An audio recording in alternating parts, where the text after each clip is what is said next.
You're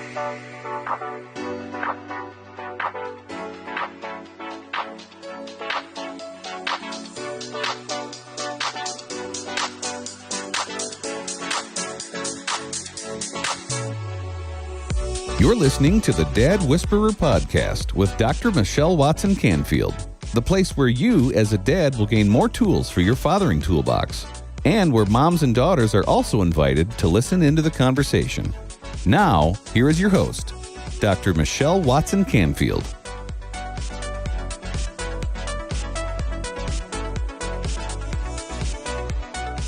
Hello, everyone, and welcome to the Dad Whisperer podcast. I'm your host, Dr. Michelle Watson Canfield, and I welcome you here today, especially if you're a father who wants to add more tools to your fathering toolbox. Well, you know that my goal here every week is to help dads become heroes, and we, again, today are going to be talking about how you as dads can do that. Well, you know the grid by now, where I want you to picture yourself, Dad, standing side by side with other dads getting ready to run your fathering race this week. And I'm on the sidelines as your coach, cheering you on and saying, on your mark, get set, go. On your mark is the topic or the theme, get set, filling that in with stories and stats, and go is always your practical action step so that you can put your love for your daughters and your sons into action this week. Well, today I have a guest joining me who happens to be a new friend of mine, Pastor Jonas Hill. I don't know if he really goes by the pastor part, but I'm adding that in there to honor him, especially because I'm a pastor's daughter, and you are going to love hearing his message, hearing his heart today, because listen to this, dads. He is living to tell about it. Baptism by fire is a dad to 5 daughters. No sons, all daughters. So if you're a dad who has a lot of estrogen flowing throughout your house and you feel outnumbered, you are going to love learning some, I would say, tips of the trade from this seasoned father. So he has daughters who are 15, 19, 21, 23, and 27. Oldest is married, and he even has, okay, do you want to guess? Does he have a grandson or a granddaughter? Oh, you know it. She is a granddaughter. Well, all this means today is that we are going to be having a rich conversation about things that Jonas has learned on the job about how to dial into 5 daughters' hearts with 5 different personalities, 5 different giftings, 5 different needs, and on it goes. Well, today, on your mark, I'm calling this 5 to Thrive, how a dad survives when he's outnumbered and outdaughtered. Welcome, Jonas Hill. Oh, I am so glad to be here. Thank you so much for having me on the show. And you are so very right. I am totally outnumbered. All of the time. All of the time. And I want people to know too, and we'll talk about this later, but you have a podcast. You're in the trenches with real people doing real life, and you want to speak. Isn't that even the name of your podcast? Yes, ma'am. Real Life. Yes, ma'am. With Jonas Hill. Yes. Well, let's get this conversation started. So now for Get Set, how about if you just begin by sharing a little bit more of your backstory and your story, married to your wife, Susan, and sharing how really you came to the point where you are today, not only as a man, as a leader, and as a father. All right. Yeah, be happy to. Yep. So I'm an engineer turned pastor. However, growing up, I grew up in the world of sports, loving sports, playing football, went to college playing football. But before all that, I spent a lot of time at home. I didn't really have the traditional home. What I thought was normal as I began to grow up in school, I began to realize this is not normal. You know, my daddy was an alcoholic. He was into drugs.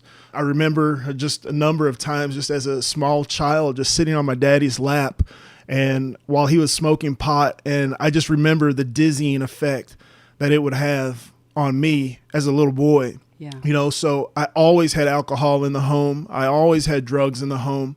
I remember on one particular occasion, it was really late at night, and I was a little kid.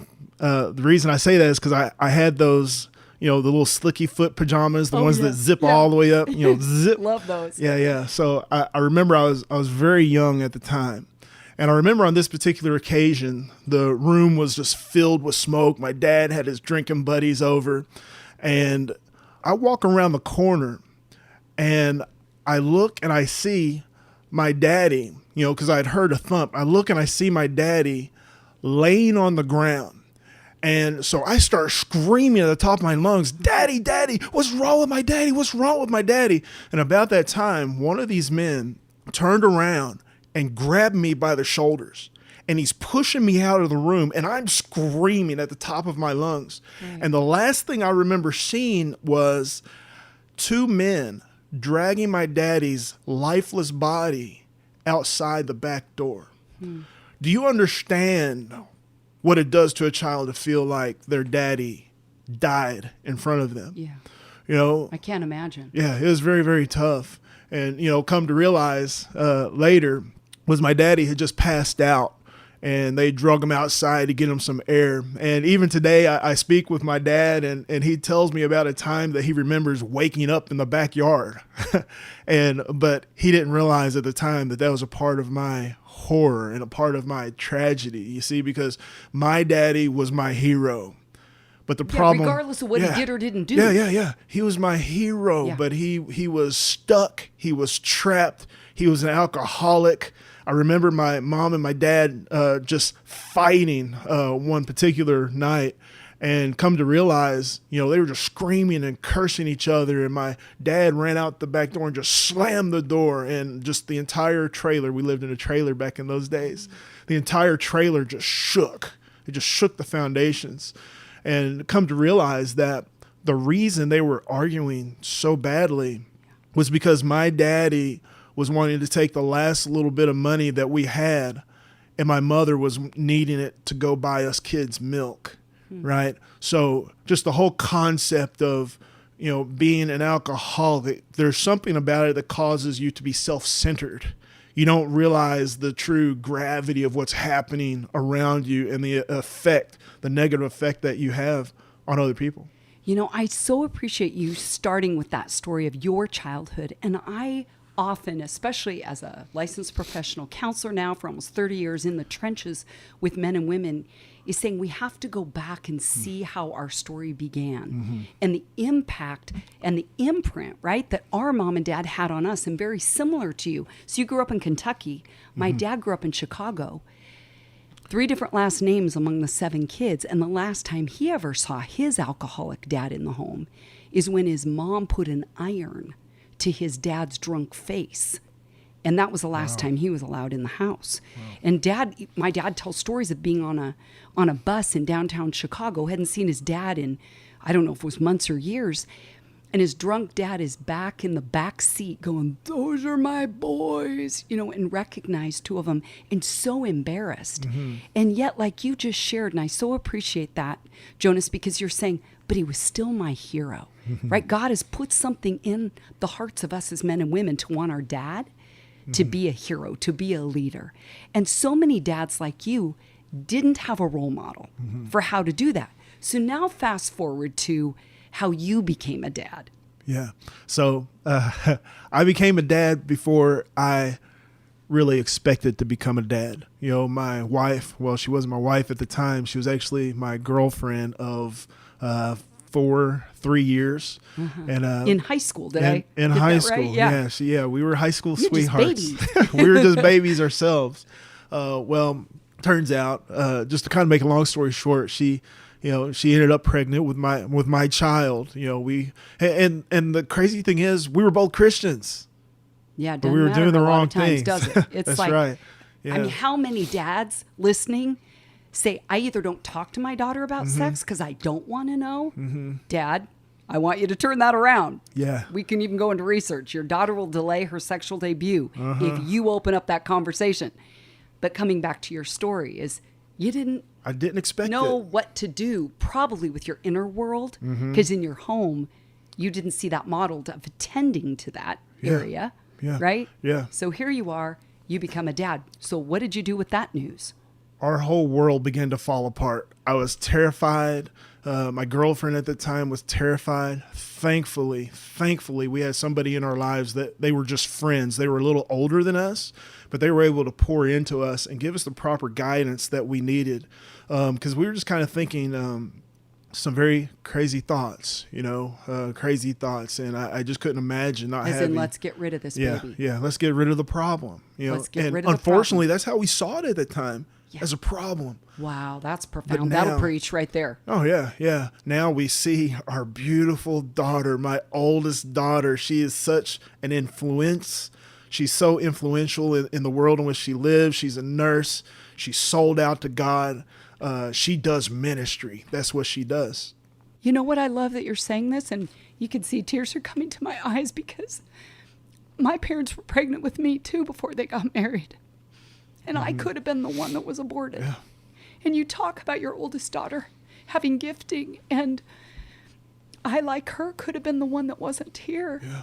And, it's easy to think, oh, we made a mistake, and imprint that daughter will assume she's the mistake. I used to think that of me. Yeah. Believe that. And so thank you for sharing that, because you can tell unexpectedly it moves me to tears going, how many of you men say, I had a baby out of wedlock, but that daughter is a treasure. And as you as a dad lean in to own it, take responsibility, make amends and repair and ask forgiveness, you can go on and see that the trajectory of let's say the legacy that you were, the hand you were dealt from your family of origin, it can be turned around, can't it? Right. It sure can. God doesn't make mistakes. Yeah. He knows exactly what he's doing. We make mistakes, but God never makes a mistake. Yeah. And he's true to his word, and he's true to what he does. And, look at all the people, all the lives that have been affected by your life. Yeah. Just because you exist. Just because you're willing to get involved. You're willing to let your voice be heard. Yeah. And now, who knows how many people are being affected? Right. by that. And my heart even bleeds for you or my dad that you weren't fathered well, you weren't shepherded, parented, covered well. You kind of had to figure a lot of stuff out the hard way, right? Right. And my mom says even still, had abortion been a thing in the 60s, 59 and 60 right in there, she says you probably wouldn't be here. Right. And maybe a dad listening is right there, terrified of what his family will say or the community or the church. What would you say to that dad? Yeah. I would say to that dad that, be patient. I teach my daughters, and I've echoed this throughout their lives, never make it a serious decision when you're on an emotional high or an emotional low, because you're liable to make a mistake. Yeah, that's good. With my oldest daughter, when when we found out we were pregnant with my oldest daughter, we were at an emotional low. Had we made the decision that we thought we would have made, had we not had guidance, then it would have been a tragedy. Right. And this beautiful person, this beautiful soul would have never been realized in this world. Right. And that just sets off a chain reaction of events. Right. So you did marry Yes. this woman who's been your yes, wife for how yes. long? 25 years. So goodness, we dated. that's awesome. Yeah. We dated 5 years before that. So we're with each other for, 30 years. So it's been very, very impacting. I like to tell people I married my best friend. Oh, that's so cool. She is absolutely, without a doubt, my best friend, the best friend that I have in the world. I could not imagine life without her. That's awesome. She's my rock. She's been my security at times. She's that positive voice that I have behind me to drive me and challenge me to become better and stronger and reliable. You know what's so powerful that you said that is I've just recently done some research where I asked fathers of daughters, where do you feel hopeful? Where do you feel hopeless? Who or what strengthens or builds your hope as a father? And 44% of the men talked about their wives in a positive way, saying, she has so much to do with my confidence and getting through when I blow it, times like that. Yeah. And so the fact that you're underscoring that as well is really cool, because even my husband, who founded the National Center for Fathering, said that lines up with their research of 1,600 dads. Wow. And so what you're saying, just so you know, Pastor Jonas Hill, you are actually in line with what bigger databases are saying, but you're a dad in the trenches. So let me ask you now some personal questions. Okay. I appreciate the backstory, because I think the backstory has everything to do with the story, right? So here today, I've titled this, like how a dad survives when he's outnumbered and outdaughtered, right? You've got 6 women in you, very much like my dad, where I said earlier, a lot of estrogen flowing. I want to hear some things that you've learned, maybe the hard way.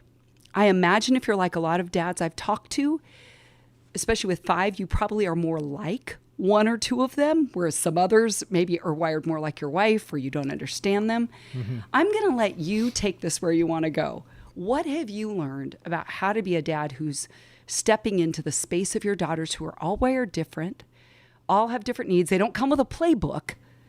It may be things you learned when they were young. It may be things more now in this season. Take it away. Yeah, it's been a very wild ride in a good way. In a good way. I've learned so much. The girls are so different. They've got their own skill sets, their own abilities, their own methods of communicating.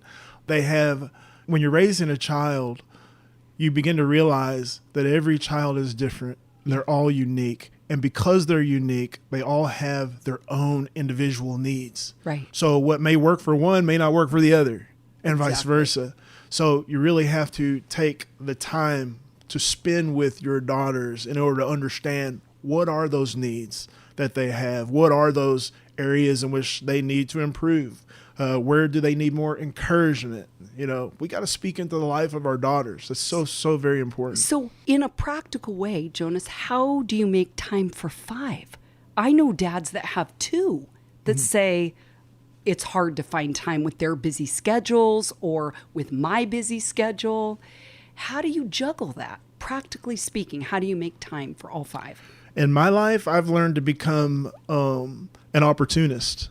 It doesn't always have to be something that is scheduled or planned. It can be something that's, hey, why don't you come to the store with me? Hey, why don't you come with daddy and help him do this? So we just kind of seize the moment. Kind of spontaneous. It's very spontaneous. But you're mindful. I can tell looking at you. Yeah. You're like, I'm thinking strategically. True or false? Very true. I'm very intentional in the way that I raise my daughters and what I communicate with them. And just spending time with each of them. Because like I said, they all have their own needs.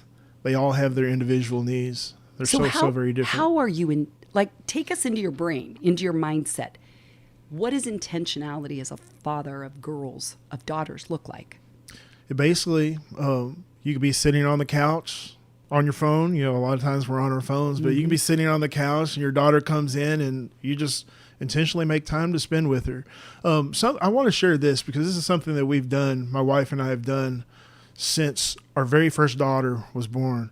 We have 5 daughters. So each of our daughters has a certain day of the week. My oldest is Monday, then Samantha's Tuesday, Wednesday, and it goes on down the line. And they know their day? They know their day. Okay. Yeah. It's just been ingrained in them from the day they were very small children. But we've done this ever since they were born. Is we would come together as a family every night. We would pray. On Monday, we would pray for my oldest daughter, right? Then on Tuesday, we would pray for our second oldest daughter. In front of everybody else, or just you go into their room one-on-one? No. We're all gathered Everybody's together. listening to what you're praying for the others. Yes. Okay. Yeah. And so, on Tuesday, we're praying for our second oldest, and then they pray, and then the person that got prayed for the day before, which would be my oldest daughter, would pray over the family, right? Okay. So you're always getting prayed for, and you have someone else praying over the family. And it's such a beautiful thing because as they would grow, they'd be, oh, Daddy, it's my day. It's my day to get prayed for. So they just get excited about it. And it's just a really cool concept. And, and like I said, we've done that since they were born. Where'd you get the idea? I believe the Lord gave us that idea.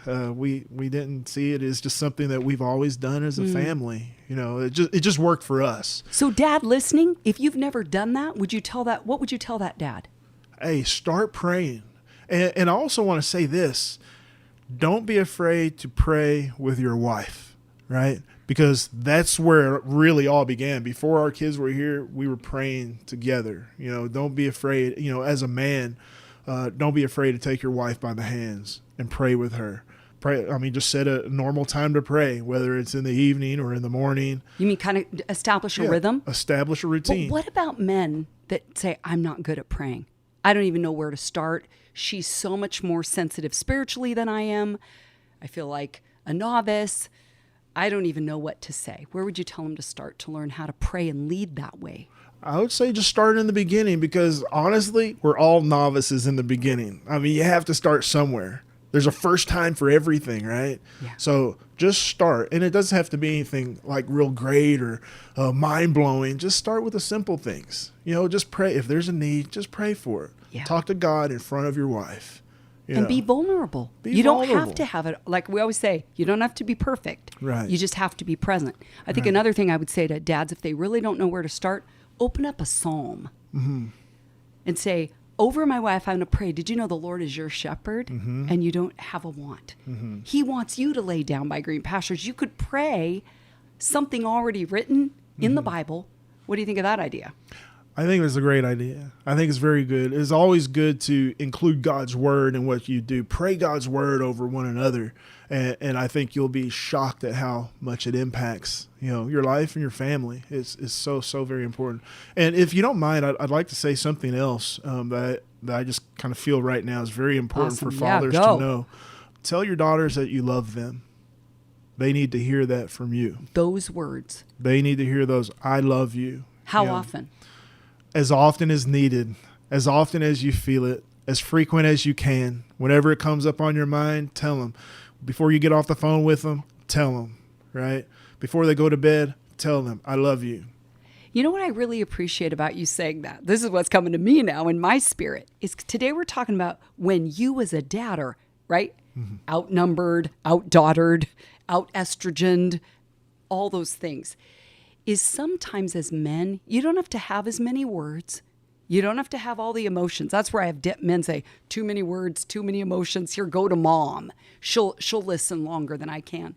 But I love that you just kept it real. Just keep saying, I love you. Yeah. The power in those words, she'll remember it always. She'll take it into her day. When that stupid girl criticizes her or that boy breaks her heart, she will repeat what you've said to her. And I even want to say, dads, put it in writing.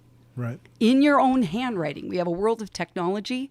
So I love that you just brought that up. Well, we're going to take a quick break, and when we come back, we'll continue this conversation with Pastor Jonas Hill. We'll be right back. Are you a dad who has ever desired a deeper connection with your daughter, but haven't known how to go about it? Let's Talk, Conversation Starters for Dads and Daughters is the very resource you need. Dr. Michelle wrote it with you dads in mind. This book will support you with scripted questions, equip you to decode your daughter, and inspire you with stories of other dads and daughters. Don't wait any longer to be the hero you want to be and that your daughter needs you to be. So, to let the talking begin, head on over to drmichellewatson.com/books and order your copy today. This book will become a favorite in your fathering toolbox and will give you the answers you've been looking for. That's drmichellewatson.com/books. Now, back to the Dad Whisperer podcast.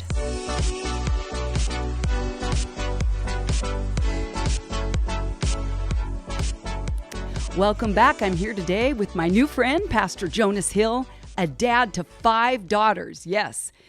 12 years apart? See, I have 14 years between my youngest sister and me.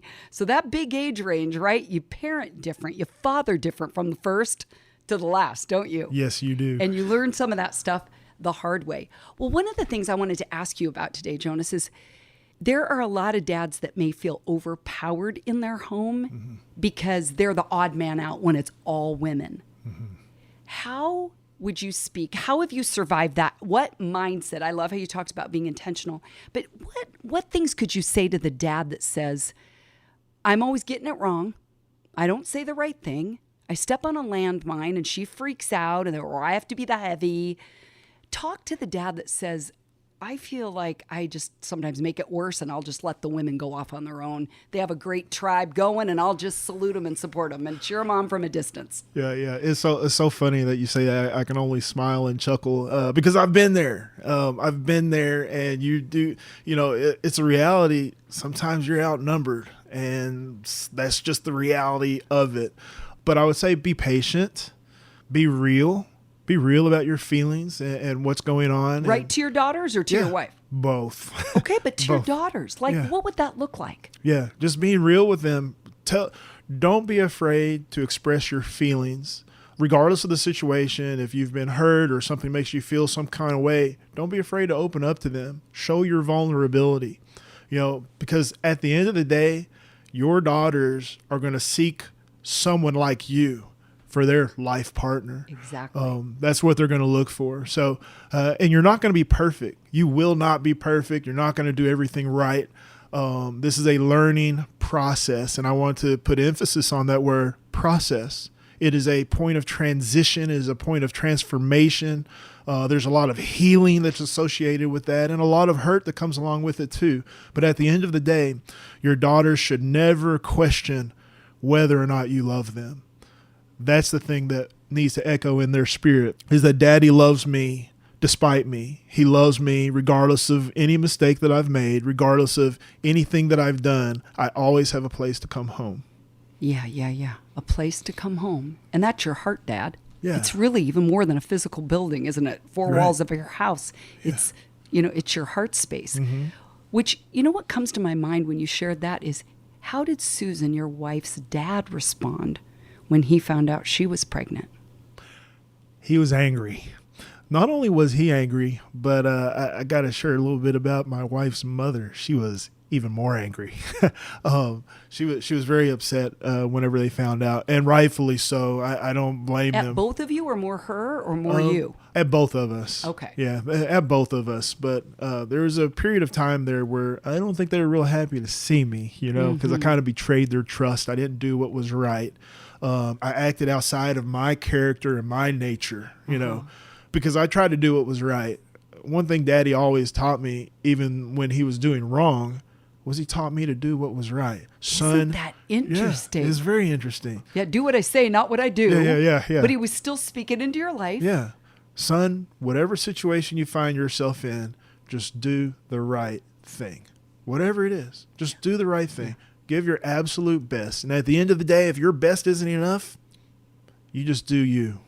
Be who you are supposed to be. So when did you tell your daughters about that part of your life so that you could kind of steer them? I have some dads say, I don't ever want my daughters to know that part of my life. And yet for me, my parents told me that they were pregnant with me when I was around 12. Mm-hmm. And I just remember sobbing and going, everyone will look at me and know the bad thing you did, Mm-hmm. But I'm so grateful they told me before finding out some other way. Right. But how did you make that decision? And that's a good question, because I remember back in that time, I remember feeling that pressure. Like, when do we tell our daughter? When do we tell? But it's been something that we kind of grew into. We made it common knowledge, right? So we never really had to have. We didn't wait so long that it was so late that it was a shock and a surprise. It was more something that they grew up with. So what age-ish did, again, it's your story. Some other dad may say something different, but I'm asking you, what age-ish would you say you thought your daughters were old enough to handle knowing? I would probably say around 8 or 9-ish. Okay, so young. Yeah, very young. And very you're young. again like your dad saying, do what I say, not what I did. Right. And how did your daughters take that part of your story? I think they took it well. They had questions, of course. They had questions because here you have Daddy telling them, "Hey, I want you to live this way," but Daddy made a mistake. And I think I should also say something about that.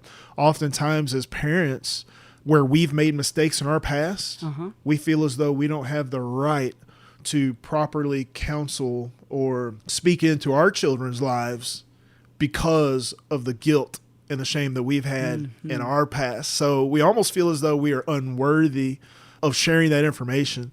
But at the end of the day, I think that we should always just bring it to the forefront, do the best that we absolutely can, lead and guide our parents as best as we can, or lead and guide our children. But as I love best that we you said can. even lead our parents, because sometimes it is generational both ways. Yeah, I bet that was an example to your dad. Oh, yeah. And did you say that he did say yes to Jesus later in his life? Oh, yes. He had what I consider a Damascus Road experience with God. God really wrecked him. He's got a very, very powerful testimony, very powerful story of how God revealed himself to him. in his walk, and it just completely transformed his life. And I remember because I had gotten saved. I was the first person in my family to get saved. So immediately we began to have conflict. My dad and I. Of course. Yeah, because light had entered into the house. My dad, he was an alcoholic. I was very vocal about my faith, and I didn't always handle things the proper way. But God really showed up in our home, and he really honored his word. Even when I didn't know it was his word, he said, I will save you and your household. And he done exactly that. And it's just been tremendous. My daddy now, he is a minister himself. What? Yeah. So he gets to be a granddad to granddaughters, Yes. dialing into their heart. Right. Oh my goodness. That could be a whole nother conversation for another day. Oh yeah. It's tremendous. Well, you know, there's so much more I could ask you, but I end every show with a go step. On your mark, get set, go. Where dads have one action step, because you've shared a lot of your story. Maybe dads have taken some action steps in what you've shared today. But if you just here at the end of our conversation, Jonas, were to say to a dad who feels outnumbered, outdaughtered, maybe by his whole family system, and he's like, I can never get it right. I don't even know what to do right. What's one action step you would tell him today to put into action, to step in and kind of in an active way to make a difference in his daughter's life? I would say speak with your daughters, because in speaking with them, even if it's a subject that's uncomfortable, you're developing that relationship with them. And as long as they have that relationship, whether you've been wrong in the past or not, as long as they have that relationship, then they always have something that they're grounded in. Yes. Relationship is key, and is key to understanding the Father's heart. Yeah. The same way our Heavenly Father, we've got to have communication. We pray to Him. Yeah. Well, that's all about relationship. Yeah. You know, we need to be in right relationship with the Heavenly Father. Well, He set the prime example for us as earthly fathers. We got to open up the lines of communication. Yeah. Don't be shy about that. Don't be bashful. Just take small steps and just talk. Just talk to Him. Be open. And it doesn't have to be about anything serious. It could just, hey, how was your day today? What did you learn in school? What's your favorite class? This is the small things that generate questions. I love that you actually set up, if you will, an introduction. That's why I wrote, let's talk. You just said, all you got to do is talk. Yeah. A friend of mine said, well, why don't you just call it that? And I'm like, that's brilliant. Just let's talk. Conversation starters for dads and daughters. So if you're a dad really that says, I don't even know how to ask questions because I didn't learn from my daddy. Mm-hmm. That's why I have 60 conversation starters on different themes. Your daughter can pick the theme on some of those harder issues or topics that a dad might go, well, that's a landmine issue. I don't want to talk about sex or sexting or cyberbullying or cutting or suicide. But when the questions are right there, I know that you have a similar heart as I do to help equip dads to step in to their role, modeling God as a heavenly father. To their kids. So thank you so much for being here today. I've loved this conversation. Well, On Your Mark today has been 5 to Thrive, how a dad survives when he's outnumbered and outdaughtered. And I trust that you may listen back again to this conversation if you're a dad that is sometimes feeling outnumbered by the women in your home. Well, I'm Dr. Michelle Watson Canfield, the Dad Whisperer, signing off and encouraging you, Dad, to make today a day where you intentionally and consistently invest in pursuing your daughter's hearts. Go Dads. Thanks for joining us for another edition of the Dad Whisperer podcast with Dr. Michelle Watson Canfield. We trust you've been encouraged by today's program, where you've been equipped with practical action steps to strengthen your relationships. Dr. Michelle loves hearing from you, so why not write her at drmichelle@thedadwhisperer.com. As always, you can listen to the Dad Whisperer podcast anytime on Apple Podcasts, Stitcher, Spotify, and Google Podcasts. Give a listen, subscribe, and leave us a review. For free resources or to invite Dr. Michelle to speak at your next event, go to drmichellewatson.com for more information. That's drmichellewatson.com. Thanks for being with us today, and we look forward to you joining us again on the Dad Whisperer podcast with Dr. Michelle Watson Canfield.